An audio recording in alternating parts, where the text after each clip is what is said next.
வணக்கங்களே, கடவுளர் TV நேயர்களுக்கு லக்ஷ்மி நாராயண வணக்கங்கள். இப்போ நம்ம பார்க்க போகிறது வார ராசி பலன் 26ஆம் தேதியிலேருந்து 1ஆம் தேதி வரை எப்படி இருக்க போதான்னு பார்க்க போகிறோம். ஸோ எப்போதுமே சொல்கிறதாங்க, லக்னத்துக்கு பாருங்கள். ராசிக்கு பார்ப்பதை விட லக்னத்துக்கு பார்க்க ரொம்ப பர்ஃபெக்டாக இருக்கும். உதாரணமாக ஒரு மகர லக்னம் விருச்சிக ராசினா நீங்கள் விருச்சிக ராசிக்கான பலன்களை பார்க்கறத விட மகர ராசிக்கான பலன்களை பார்க்க ரொம்ப பர்ஃபெக்டாக இருக்கும்.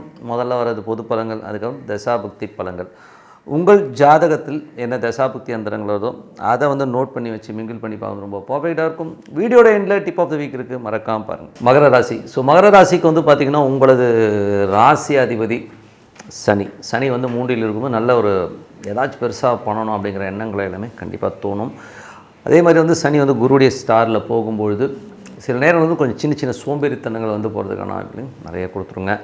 அதுக்கப்புறம் பார்க்கும்பொழுது உங்களுடைய 3ஆம் அதிபதி 6ல் ஒரு வக்கரமாகும்போது வேலையில் கொஞ்சம் சோம்பேறித்தனம் அதிகமாக இருக்கும். ஏன்னா வக்கரம்னாலே கொஞ்சம் டிலேடாக நடக்கிற மாதிரி ஃபீலை கண்டிப்பாக கொடுக்கும். அதுக்கப்புறம் 4 மற்றும் 11ஆம் அதிபதியான செவ்வாய் உங்களுக்கு உச்சமாக லக்னத்தில் இருக்கும்போது புதிய சொத்துக்கள் வாங்கலாம், வண்டி வாகனங்கள் வாங்கலாங்கிற எண்ணங்களை கண்டிப்பாக கொடுக்கும். அதுக்கப்புறம் உங்களுடைய 5ஆம் அதிபதி 5, 10ஆம் அதிபதியான சுக்கிரன் உங்களுக்கு ராசியிலே இருக்கும்போது குழந்தைகள் விஷயங்களில் நிறைய திங்க் பண்ணுவீங்க. ஏதாச்சும் என்ன பண்ணுறது ஏது பண்ணுறங்கிற ஒரு சின்ன சின்ன கன்ஃபியூஷன்ஸ் இருக்கிறதுக்கான வாய்ப்புலாம் நிறைய இருக்குது. 6ஆம் அதிபதியும் லக்னத்தில் இருக்கும்போது புதிய வேலை வாய்ப்புகள் கிடைக்கிறது. புதுசாக ஏதாச்சும் வேறு வேலைக்கு மாறணும்னு நினச்சிட்டு இருக்கணும், இந்த வேலை மாற்றங்கள் கிடைக்கிறதுக்கான வாய்ப்புலாமே ரொம்ப நல்லாயிருக்கு. 7ஆம் அதிபதி பார்த்திங்கன்னா சிறப்பான விஷயங்கள், நல்ல வண்டி வாகனங்கள் சுகத்தோடு ரொம்ப சந்தோஷமாகவும் குதூகலமாகவும் இருக்கிறதுக்கான வாய்ப்பாக நல்லாயிருக்கு.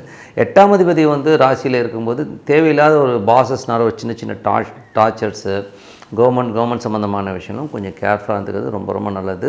அதுக்கப்புறம் உங்களுடைய 9ஆம் அதிபதி புதனும் ராசியிலே இருக்கும்போது கொஞ்சம் கன்ஃபியூஷன்ஸ் ஜாஸ்திக்கும். ஏன்னா ஒரே ராசியில் நிறைய கிரகங்கள் இருக்கும்போது வெளிநாட்டில் இருக்கிறவங்களாம் ஒரு ஸ்ட்ரெஸ்ஸோ டென்ஷன்ஸோ சின்னதாக வரும். என்ன பண்ணுறது ஏது பண்ண தெரியலைங்கிற ஒரு கன்ஃபியூஷனான மூமெண்ட்டை கண்டிப்பாக கொடுக்கும். 10ஆம் அதிபதியான சுக்கிரன் ராசியில் இருக்கும் புதிய தொழில் வாய்ப்புகள், புதுசாக ஏதாச்சும் பண்ணணுங்கிற எண்ணங்களை எல்லாமே கண்டிப்பாக கொடுத்துருங்க. 12ஆம் அதிபதி 12ஆம் அதிபதி குரு 6ல் இருக்கும்போது வேலை விஷயமாக நிறைய அலைச்சல்கள், நிறைய ஒரு ஸ்ட்ரெஸ்ஸாக போகிற மாதிரி இருக்கும். பட் ரிசல்ட் கொஞ்சம் ஸ்லோவாக இருக்கிற மாதிரி ஃபீலை கண்டிப்பாக கொடுக்குங்க. ஸோ இதுவரை 10 பொது பலன்கள் இப்போ பார்க்க தசாபுக்தி பலன். மகர லக்னமாக இருந்து சூரியன் தசாபுக்தி சூரியன் 8ஆம் அதிபதி ராசியிலே இருக்கும்போது கொஞ்சம் கேர்ஃபுல்லாக இருக்கணும். நெகட்டிவான ஆட்கள் நம்ம ஏதாச்சும் ஸ்ட்ரெஸ்ஸோ டென்ஷன்ஸோ பண்ணலாம். அப்பாவுடைய வார்த்தைகள், அப்பாவுடைய செயல்பாடுகள் சில நேரத்தில் நம்ம மனசை வருத்தத்தை கொடுக்கும்.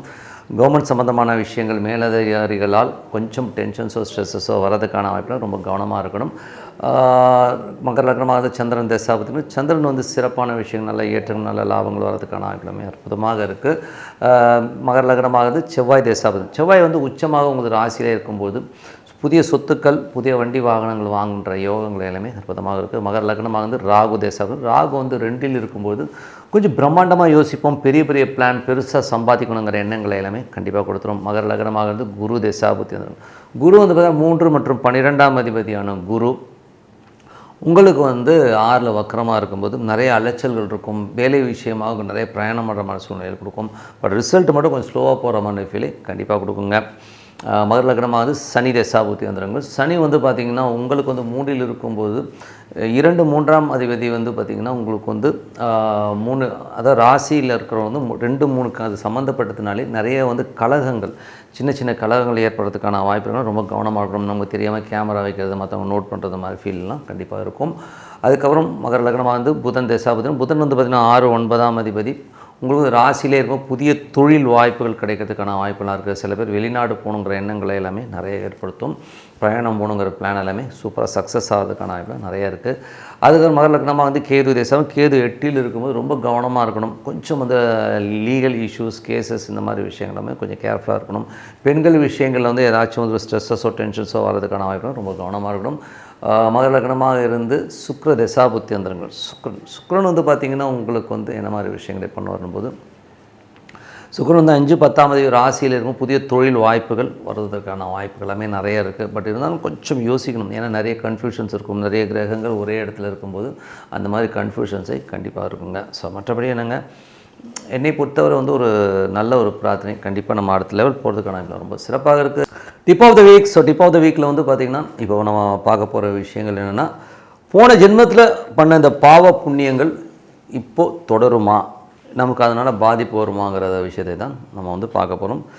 தொடர்பான கண்டிப்பாங்க ஒரு கர்மாங்கிற ஒரு விஷயம் இல்லாமல் நமக்கு வந்து பிறவியே கிடையாதுங்கிறது தான் உண்மையான விஷயம். ஸோ இது வந்து பார்த்திங்கன்னா வழி வழியாக பார்த்திங்கன்னா ஒரு குடும்பத்தில் வந்து கண்டினியூவாக ஒருத்தருக்கு வந்து பார்த்திங்கன்னா ஒரு 3 பிள்ளைங்க இருக்காங்க. அந்த 3 பிள்ளைங்கள் வந்து பார்த்திங்கன்னா 3 பேருக்குமே ஒரே டிசீஸ். ஒரு ஹார்ட் அட்டாக்னா அந்த ஒரு ஹார்ட் அட்டாக் பர்டிகுலர் ஏஜில் வர்றது, ஒரு லெப்ரசி அதாவது தொழுநோய் பார்த்திங்கன்னா ஒரு பர்டிகுலர் இதில் எல்லாருக்குமே அஃபெக்ட் ஆகி வர்றது, இதெல்லாமே வந்து பார்த்திங்கன்னா நம்மளுடைய கர்மா. ஸோ கர்மாங்கிறத வந்து கொண்டு வருவது ராகு கேதுகள் மற்றும் பாதகாதிபதி சூன்யாதிபதி. ஸோ இந்த மாதிரி ஒரு பிளானட்டை வந்து கொண்டு வருது. ஸோ இந்த மாதிரி கார்னிக்குன்னு சொல்லுவோம். கார்னிக்குன்னா நம்மளால் விடுபட முடியாத ஒரு தண்டனை, அதாவது நமக்கு போன ஜென்மத்தில் செய்கிற ஒரு பாவத்தில் அதை வந்து நம்மளை வந்து ஜெயிலில் போட்ட மாதிரி ஒரு அப்படியே அடைச்சிடும். ஸோ அடைக்கிறதுங்கிறது நம்ம வந்து ஜெயிலில் இருக்கிறதுக்குன்னு அர்த்தம் கிடையாது. அது நம்ம வெளியில் வர முடியாமல் ஒரு தவிப்பைத்தான் நம்ம சொல்கிறது. ஸோ அப்போனா எப்படி அப்படின்னீங்கன்னா, யாருக்கெல்லாம் ஜாதகத்தில் பாதகாதிபதி அதுக்கப்புறம் பார்த்திங்கன்னா சூன்யாதிபதினு சொல்லுவோம். ஒரு திதி சூன்யம் இருக்குன்னா ஒரு 2 ராசிகளோ ஒரு 4 ராசிலேருந்து ஒரு திதி சூன்ய ராசின்னு சொல்லுவோம். ஸோ அவங்க வந்து 6, 8, 12 இந்த மாதிரி ஒரு கட்டங்களில் அடைபடும் பொழுது அவரோட வாழ்க்கையில் வந்து அந்த தசாபுத்தி முடிகிற வரை அவங்க ஒரு ட்ராப்பில் மாட்டுறாங்க. உங்களுக்கு புரிகிற மாதிரி சொல்லணும்னா, உதாரணமாக ஒரு தாய் இருக்காங்க. ஸோ அவங்களுக்கு கொஞ்சம் ஏடாவடமான இந்த மாதிரி திதி சூன்யம் நான் சொன்ன மாதிரி ஒரு ஏடாவடமான ஒரு திசை வந்துருச்சுன்னு வச்சுக்கோமே. அப்போ என்ன ஆகுதுன்னா, அவங்களுக்கு ஒரு குழந்தை பிறகுது. அந்த குழந்தைக்கு வந்து ஒரு மன வளர்ச்சி கூண்டி போய் அது வந்து ஒரு 15-16 வருஷம் இருந்து கஷ்டப்பட்டு, அதனால் அந்த 16 வருடங்கள் இப்போ ஒரு குரு தசை நடந்து அந்த மாதிரி இடவிடம் மாட்டும்போது ஒரு 16 ஆண்டுகள் அவங்க வந்து ரொம்பவும் அந்த கடினமான ஒரு துக்கத்தை அனுபவிக்கணும். அதை அனுபவிச்சவங்களுக்கு தான் தெரியும். அதே மாதிரி நல்லா இருந்திருப்பாங்க, ஒரு சின்னதாக ஒரு ஆக்சிடெண்ட் ஆகிருக்கும். ஸோ அது வந்து கார்னிக்காக ஏதோ ஒரு இதாகி சித்தப்பிரம பிடிச்சி இருக்கிறது, அது பார்த்தீங்கன்னா ஒரு 10 வருஷம் 12 வருஷம் அப்படியே இருக்கிறது. அதுக்கப்புறம் பார்த்திங்கன்னா ஒரு மென்டலி நல்லா இருந்தார், ஆனால் திடீர்னு பார்த்திங்கன்னா ஒரு மென்டலி கொலாப்ஸ் ஆகிறது. இந்த மாதிரி சூழ்நிலைகளில் அகப்பட்டவங்களுக்கு தான் தெரியும் அது எவ்வளோ பெரிய பெயின்னு.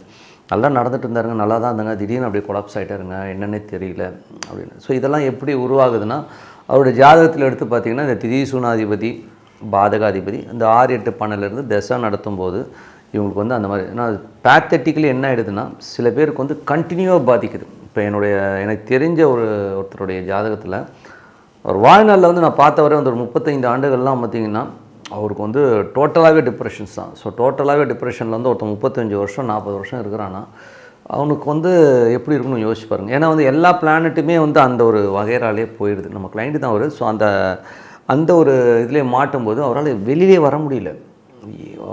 அவரும் போராடுறாரு, என்னென்னோ பண்ணி பார்க்குறாரு. பட் சீக்வன்ஸ் வந்து அவருக்கு கை கொடுத்து வரவே இல்லைங்கிறது தான் ரொம்ப பேத்தட்டிக்கான விஷயம். இன்னமும் அவர் போராடிட்டு தான் இருக்கிறான்றதும் ரொம்ப கஷ்டமான விஷயம். ஒரு 35 ஆண்டுகள் போராட்டங்கள்லாம் வந்து யோசிச்சு பாருங்கள். ஏன்னா அது லைனாக வர எல்லா திசையுமே அந்த ட்ராப்பில் மாட்டுது.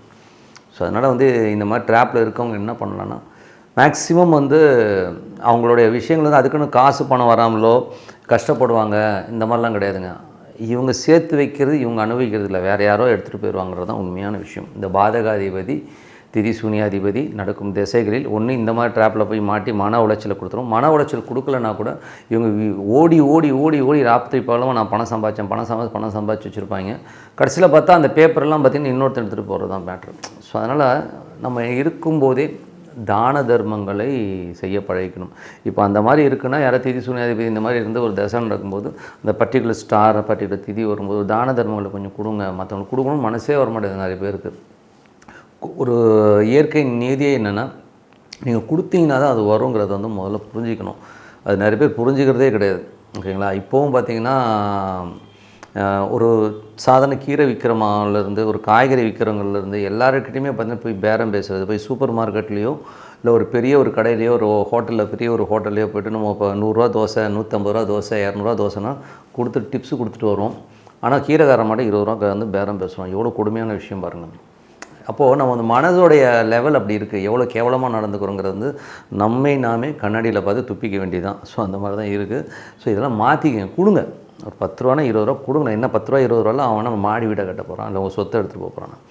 ஸோ உங்களது மனதை விசாலப்படுத்தி நீங்கள் தான தர்மம் பண்ணிக்கிட்டே வரணும். இப்போ சம்பாதிக்கிற காசெல்லாம் என் பிள்ளைக்கு என் பேரனுக்கு முப்பாட்டன் எல்லாம் எனக்கே வேணும்னீங்கன்னா நாளைக்கு உங்களுக்கு ஒன்றுமே இருக்காது.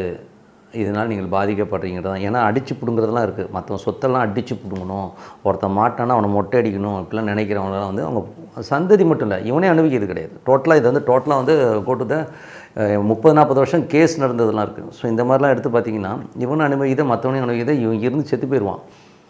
நான் என்ன இருக்கும்போது கொடுத்துட்டு போயேன், எவ்வளோ தான் சாப்பிட்ருவேன், ஒரு அட்லீஸ்ட் ஒரு 10% தான தர்மம் பண்ணான், என்ன 15% தான தர்மம் பண்ணான். இதெல்லாமே மக்களுக்கு வந்து அந்த இதே தெரியல. எல்லாம் எனக்கு வேணும் எனக்கு வேணும்னா நாளைக்கு உனக்கு ஒன்றுமே இருக்காதுங்கிறது தான் உண்மையான விஷயம். புரிஞ்சுக்கோங்க. உங்கள் அப்பா என்ன செஞ்சார், உங்கள் தாத்தா என்ன செஞ்சார், அவங்க லைஃப் ஹிஸ்ட்ரியெல்லாம் வந்து எடுத்து பார்த்தீங்கன்னா அப்போ தெரியும் அவங்க என்ன தப்பு பண்ணாங்கன்னு. ஸோ கொடுத்து தான தர்மங்கள் செஞ்சு தான் இதை வந்து பரிகாரமாக பண்ண முடியுமே ஒழிய நீங்கள் வந்து அது உடனே வந்து நான் இதை கொடுத்தா இது தீர்மானம் இல்லை, ரேண்டமாக கொடுத்துட்டு வாங்க. உங்களோட தகுதி வந்து ஒரு 10,000 சம்பாதிக்கணும், உங்களால் ஒரு 100 ரூபா தானம் பண்ண முடியாதா, ஒரு 20,000 சம்பாதிக்கணும், ஒரு 200 ரூபா தானம் பண்ண முடியாதா, அது கூட கொடுக்கறதுக்கு மனசு இல்லைங்கிறது தான் ரொம்ப வருத்தமான விஷயம். தான தர்மங்கள் செஞ்சால் தான் இதுலேருந்து தப்பிக்க முடியும்னு சொல்லிட்டு உங்களோட விடைபெறுவது உங்கள் லக்ஷ்மி நாராயணன். கடவுள் அருள் டிவியை பார்த்தமைக்கு நன்றிகள். மேலும் இது போன்ற தகவல்களை தெரிந்து கொள்ள கடவுள் அருள் டிவியை சப்ஸ்கிரைப் செய்யுங்கள். மறக்காமல் பெல் ஐக்கானை கிளிக் செய்யுங்கள்.